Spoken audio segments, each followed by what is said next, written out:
남원유기 안회남.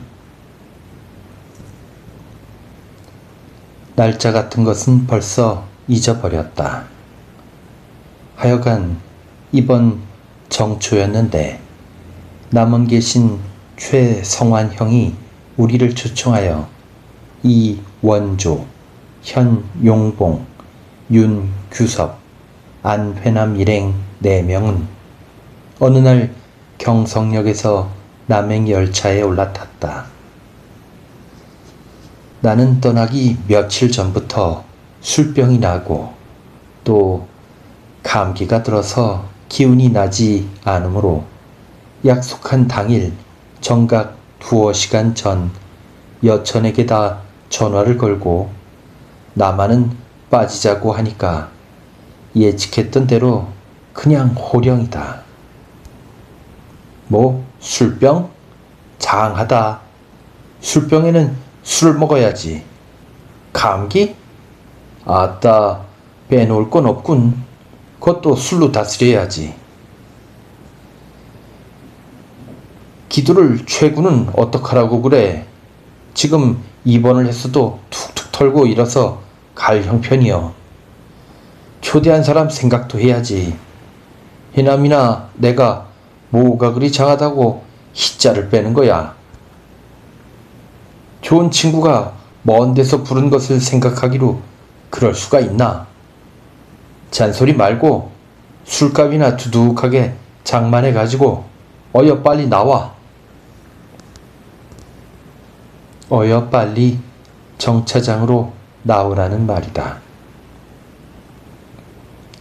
사실 여기다는 내가 좀 보태서 썼지만 어떻든지 간에 여천의 꽹매기 두들기는 소리가 이러한 거라 그대로 있을 수가 없어 여비를 만든다, 약품을 준비한다 해가지고는 부랴부랴 나섰다. 최형 댁에다 선사할 물건을 빈약한 것이나마 사서 들고 어둠침침한 플랫폼에 들어서니 3사람은 먼저 나와 있었다. 그러나 우리의 감정과 행동은 무슨 명승과 고적을 찾아 멀리 떠나는 그것이 아니라 허릴없이 종로 뒷골목의 선술집이나 오뎅야로 가는 그것이었다. 생각하면 내가 갈까 말까 망설인 것도 술병, 감기, 이것보다 더 큰 조건은 주머니 속이 빈 까닭이었으며 그러다가 막상 기차를 탄 것도 다른 무엇보다 먼 곳에서 친구가 부르니 반갑지 않느냐. 함께 모여 즐겁게 술 먹고 취하여 보자 하는 것이었다. 그러니까 나의 이 글은 편집 선생의 뜻과 같이 단순한 남원 예찬기로만은 될상부르지 않다. 남원을 향하여 떠나는 우리에게 처음부터 남원은 둘째였으니 말이다. 우리 일행 중 전주 사람인 절산을 빼놓고는 모다 거기가 초행인데도 불구하고 다 함께 우리 경치 같은 것은 그저 조금만치 구경하고 술을 한바탕 잘 마시세. 입 밖에 내어 다지지는 않았으나 4사람의 8 눈동자는 골고루 이러한 결의가 표명되어 있었을 것이다. 왕로에서의 제일 호화파는 그의 본제가 전주에서 현재 운봉으로 이도하여 있는 절산이 그래도 자기의 고향으로 벗들을 태우고 달리는 차중인지라 저기 유쾌하였든지 우리를 위하여 금전을 사용하는 경우에만 그다지 허락하지 못한 성벽이면서도 스스로 나서서 인솔자이니 뭐니 자청하며 그 인솔함의 직책을 다 하느라고 회중을 털어 점심을 낸다, 술을 산다 한 일이다. 대전서 갈아타고 또 이리에 와서 딴 놈으로 바꾸어 타는데 마침 정초인지라 역 매점에서는 희귀한 술병들이 즐비하다. 여천과 용봉과 나는 지갑을 꺼내 들며 뽐내는 절산 앞에 피인솔자 될 수밖에는 없었으므로 그저 화식 반당이라 정종이라 맥주라 과실이라 인솔 선생께 한번 호령을 내림으로써 마음대로 하였다.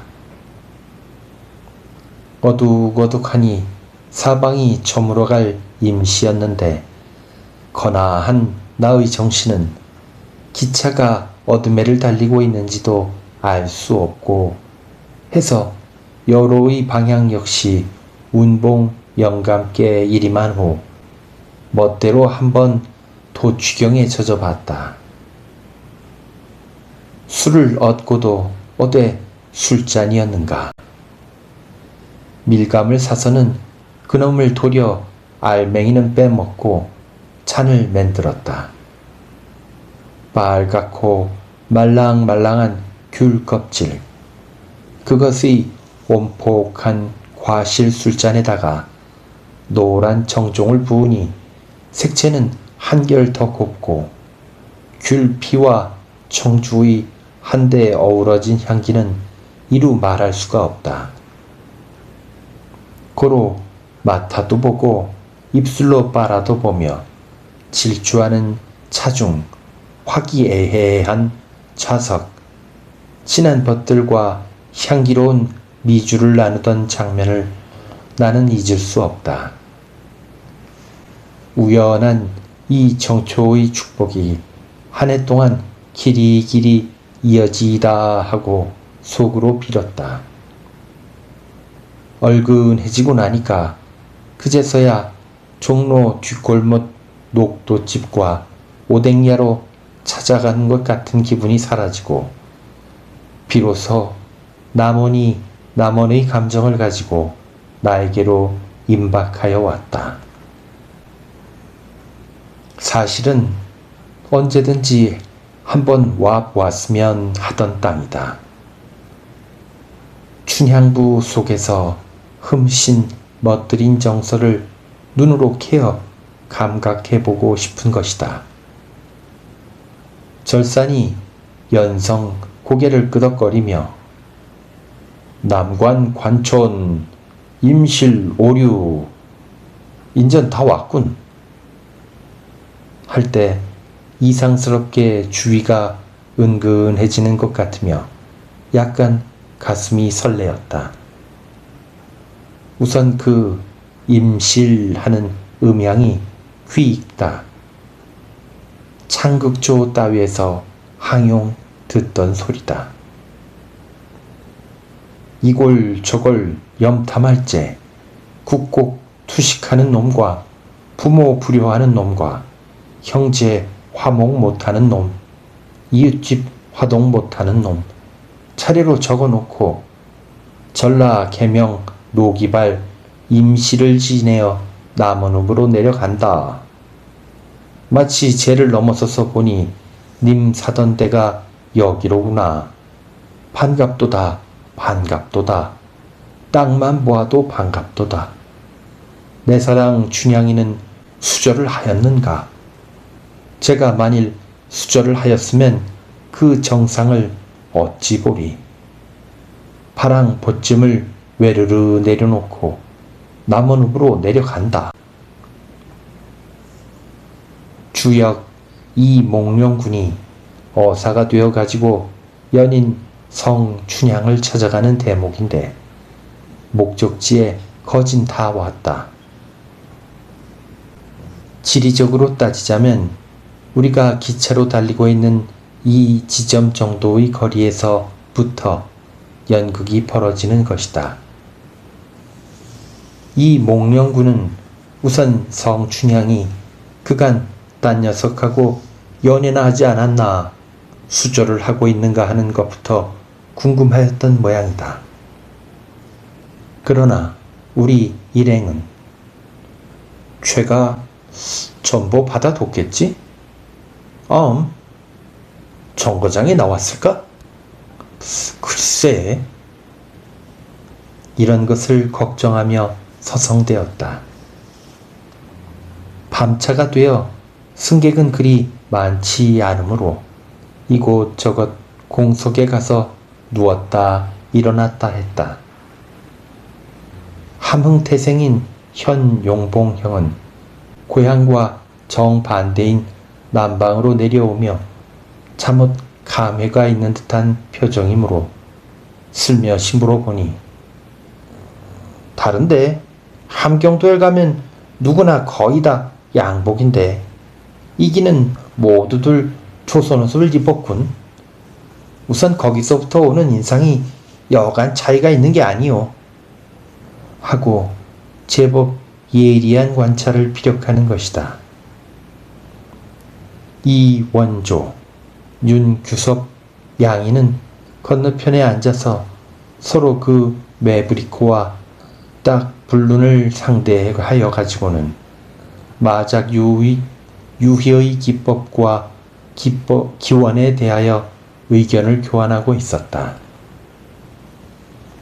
나는 수원역을 연상케 하는 조선식 건축물의 스테이션에 내리니 순백의 두루마기를 입고 최성환 형이 출영을 한다. 그러나 거기서부터 분위기는 급전환했다. 최 형은 남원읍의 이를테면 메인스트리트에다 점포를 내리고 있는데 찬란한 네온사인까지가 붙어있다. 영부인 고려 와씨의 인사를 받으며 안으로 들어서니 최신식 화양 가구로 장식된 다디미 방 안에 홍차가 우리를 기다리고 있다. 이윽고 양력 설 차렸던 상식은 전어며 편국, 떡국과 술이 나와 우리는 일변 다시 취하며 시장길을 채웠다. 욕심대로 했으면 때를 지어 내달아 일석천리지세로 광한루며 오작교, 요리점이며 그 외 술집 등으로 횡행하고 싶었지만 먼 길에 몸도 피곤한 데다가 밤도 늦었는지라 에라 주최자들의 프로그램에 따를 수밖에는 없다 하고 자리에 누워버렸다. 이 길 한 사람이 늘어 일행 5인이 된 우리는 조반 후 광한루를 찾았다. 물론 절사는 인솔자를 사직하고 최형 여성이 뒤를 이었다. 그의 인솔하에 시가로 조금 내려가니까 바로 우리의 진로 정면에 광한루의 석자가 나타나는 것이다. 조용하고 유현한 정취를 그리며 가던 나는 의외로 가두의 홍진 속에서 그것을 맞이하며 얼떨떨하지 않을 수 없었다. 시가지는 광한루의 정문을 슬며시 비켜 바른 쪽으로 뻗어나갔다. 발을 멈추는 곳에 자연히 눈에 띄우도록 게시판이 세워있고 거기에는 이조 재상 황희가 광한루를 세웠단 말과 그 후 부사 신감이 개축했다는 등의 소개가 쓰여 있는데 이 이상 더 이 건축물에 대한 역사적 고증을 나열할 필요는 없으리라. 나는 본래 명승과 고적을 찾으면서 역사책을 펴놓고 그것을 복사해 놓는 문장을 즐기지 않는다. 헐가의 그림 엽서에서도 볼 수 있는 문자, 좀 더 나아가서는 속된 여행 안내 같은 데서 볼 수 있는 소개, 그것들의 연장과 같은 취미가 싫은 것이다. 여처는 아담하다고 칭찬이 있으나 나에게는 그렇게 느껴지지 않았다. 엊그저께 본정통의 환선에서 쌌쓴 중절모와 양복과 근시경과 양화를 벗어놓고서는 몇백 년 옛날로 쑥 올라가 그것을 감상해야 할 텐데 현대인의 감각을 그대로 가지고 보니까 그러하리라. 서길에는 제법 오색이 영롱했을 단청도 그나마 퇴색을 하여 아름다워야 할 반대로 음울한 기분으로서 나를 누른다. 물론 그렇다고 이것이 광안루의 가치를 상하지 않으면 말할 나위도 없다. 빙 주위를 한 바퀴 돌아보고 아직도 생생한 지붕이며 난간을 쳐다보고 하다가 이곳 안내역인 한 노파의 뒤를 따라 안으로 들어갔다. 들어가자마자 일행의 발길이 너나 없이 한 위치에 머무른 데가 있으니 어쩌면 젊은 사람들이 그러냐 말이다. 춘향전의 장면으로 따지자면 정희, 이도령이 그네를 뛰고 있는 춘향을 발견하는 그 난간의 한 귀퉁이인 것이다. 그래 보이느냐 말이다. 뭐이? 저기 저 속에서 오락가락하며 얼른거리는 거 말이다. 웃음소리가 널찍한 마루방에 흩어졌다.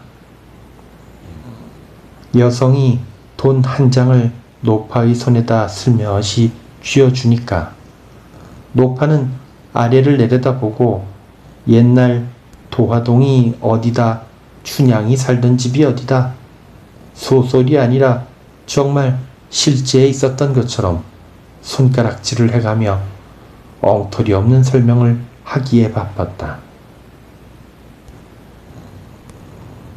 이도령이 서로를 떠나던 날 저 기지 12나 고개 거길 지금 넘어가는 거죠. 이 아래에서 춘향이는 치맛자락을 들어 눈물을 씻고 옆에 섰던 건 향단이 말이 여보 아씨 도련님 행차가 산 모통이 돌아가오. 한 모통이, 두 모통이, 셋, 넷, 인전 마지막이오. 안 보이기 전에 울지만 말고 어여 고개를 쳐 드시라오. 노파의 입으로부터 이러한 어조로 설명되는 그림이 대청방에 무수히 붙어 있다.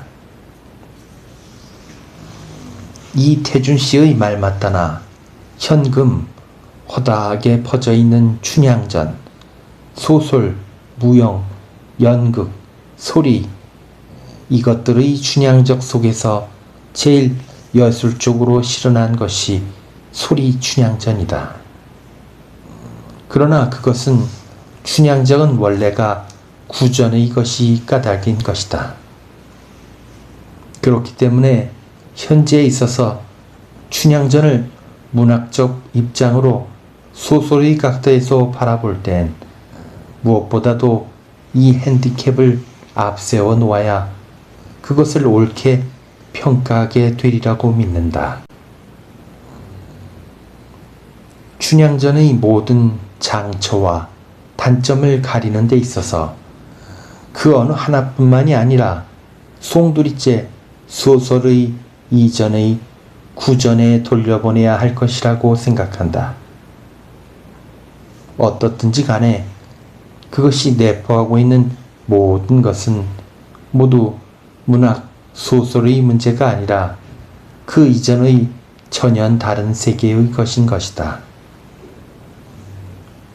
그런데 이 가공의 스토리가 장소의 배경은 분명하게 남원이라, 광한루라 이렇게 실제적으로 되어 있으면서도 주인공 이몽룡과 성춘향의 인물 모델에 있어서는 구구난측하여 갈피를 잡을 수 없는 것은 무슨 까닭인가? 그것은 내가 용회할 바는 아니나 남원의 광한우는 춘향전 때문에 세상에 유명하게도 되었고 또 친숙하게도 되었는데 그 속에서 인물의 요소는 쏙 빠지고 장면의 요소만 남는 것은 저기 섭섭하다. 아지 못게라 암흑을 그리기 위하여서는 악한의 소굴이 취재되는 것처럼 당대 탐관 오리들의 추상을 폭로하기 하여서만 이곳이 취급되었던가. 광한루 옆으로는 조그마하게 춘향사가 세워져 있고 안에는 김은호 화백의 손으로 된 춘향상이 서 있다. 그러나 주위의 장식은 빈약하여 볼 것이 없었으며 뒤편으로는 영주라, 복례라, 방장이라 하여 소위 삼신산이 조형되어 있는데 이것도 우스꽝스러웠고 나에게는 오직 하나 오작교가 아름답게 보였다. 춘향사당. 수문이 4개나 나 있는데 그것이 아치식으로 되었으며 전부가 석축인데 모양이 소박하면서 기교적이다. 남원 부사나 평양 감사를 하면 호강이 한번 잘하지 기생 수청이나 드리게 하고 장소를 한 군데 선택하여 기념사진을 찍은 후 나오면서 여천이 짐짓 이렇게 농담을 할 때 그야 여천 같은 인물이 그 당대에 났더라면 그런 호강쯤이야 했겠지만 그때에는 의학이 발달 안 되고 위생시설이 부족해서 장질부사나 천연두에 걸려 일찍 요절했을지도 모르지. 내가 대답하니 사실 춘향부도 인물 묘사가 치밀한 근대 소설이었더라면 등장인물의 반수는 곤보였을지 모른다고 우리 일행은 한참 웃었다.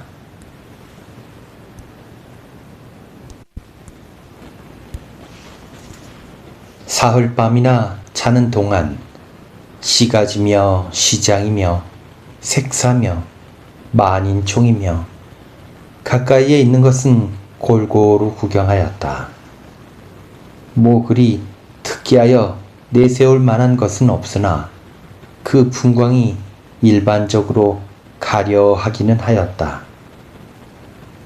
최형이 일러주는 이름을 잊어버리고 말았지만 나무릅을 등 뒤에 끼고는 넓고 기다랗게 흐르는 냇물의 경치가 가장 인상 깊다.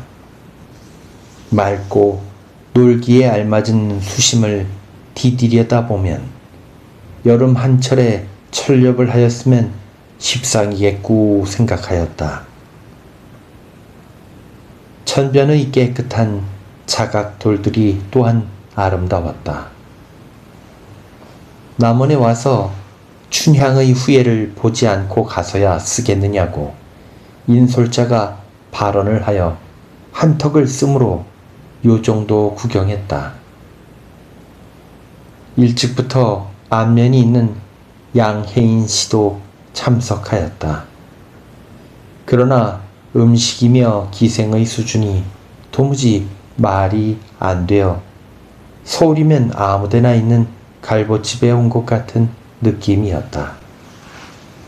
하지만 기생들은 모두 일종 독특한 사투리를 써가며 남도 단가와 춘향가만은 똑똑히 했다. 술만 취하면 의례히 가자 가자 어서 가 이수 건너 어서 가자 백로횡강 어쩌고 어쩌고 한마디 빼는 것이 버릇인 여천도 소리에만은 공축했는지 당최 내놓는 기생이 없이 예의에 의하여 호령만 자꾸 하고, 나는 또 그것이 육회에서였던지 난생 처음으로 춤을 추었다. 아마 이런 일은 앞으로도 흔하지 않으리라고 믿는다. 나의 춤추던 형상이 꼭 라디오 체조더라고. 이튿날에 이르러 일동은 나를 놀리었다. 여성 댁에서 받은 호화스러운 대접은 언제까지 잊혀지지 않을 것이다. 나는 상경 후 집에 와서 그것은 어떻게 표현하여 말했느냐 하면, 어머님과 아내 앞에다 손을 번쩍 쳐들고는 소리를 크게 내어 외이며 손가락을 꼽는 것이었다. 쇠고기 저육, 닭, 꿩, 도미, 고기로 쳐서 없는 게 없었고, 곰국, 너비아니구이, 육회, 가리찜, 산적, 편육, 고기를 먹되 이렇게 여러 가지로 해 먹었고, 탕도 아침 저녁으로 고깃국, 닭곰, 생선국 이렇게 갈렸지. 그의 스키야키라, 남은 명물의 묵이라, 미나리 나물이라, 떡볶이라. 술도 연일 연야의 자취인데 어떻든지 간에 우리가 다 못 먹고 남기고 왔으니까. 나의 말을 들은 아내는 아무튼지 새해 큰 호강하셨구려 하며, 그런 말끝이면 일수 그러면 그걸 갚아야지 하고 주장하던 그로서도 어이가 없는지 그냥 감탄만 했다. 비록 숭어찜과 동래, 울산 대전옥과 양복기와 메추리보탕 등은 없었다 치더라도 우리 편에 더 많은 가지수의 요리가 있었으니 주연을 베풀어 먹기로만 일삼았던 남원 부사의 술상도 사실 부러울 것 없다. 이러한 가운데서 철학의 최경환, 무불통지의 이원조, 경제학의 현용봉, 문학평론 윤규섭, 이 쟁쟁한 제인들이 서로 술잔을 권커니 자커니 하며 호한한 화제를 가지고 논쟁을 펴서 떠들었던 것이다. 그러나 나는 소설가이다.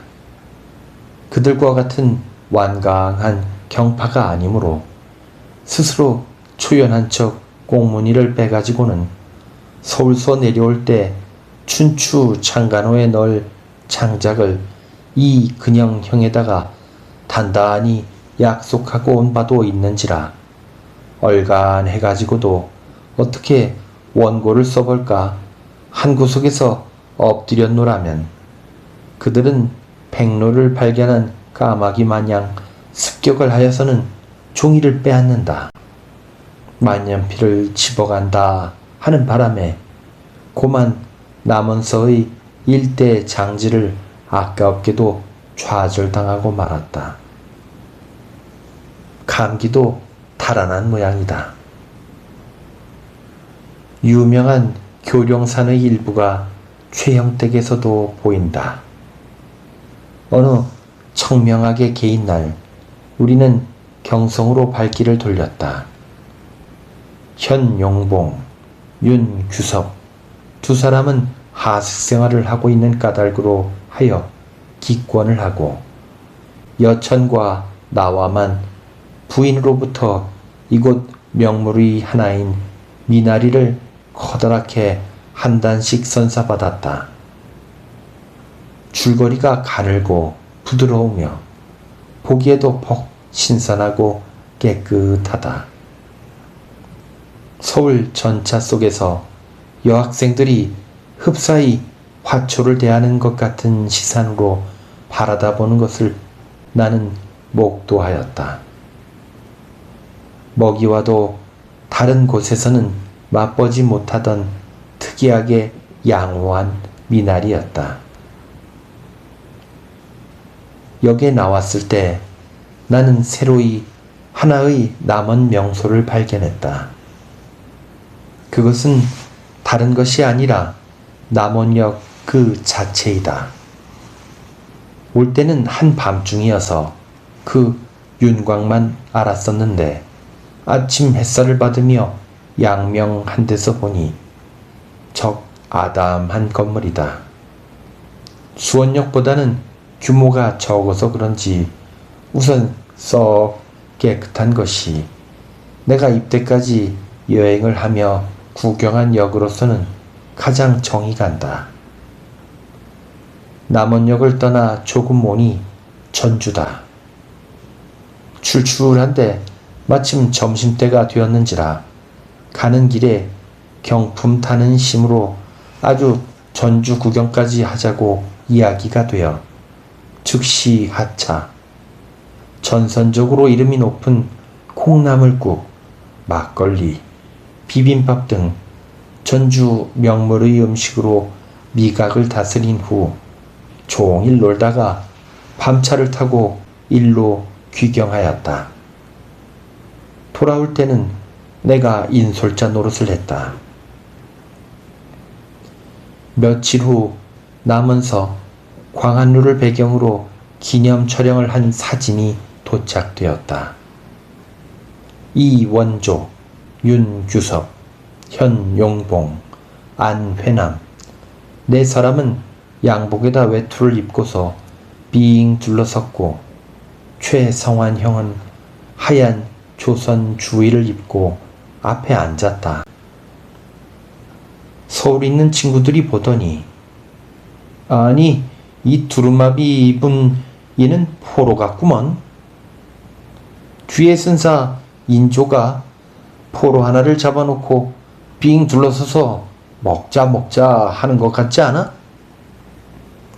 서울 손님이라고 먼 데서 온 친구를 대접이 굉장했다며 술도 상등 정종으로만 준비한 것을 못다 치우고 왔다니까.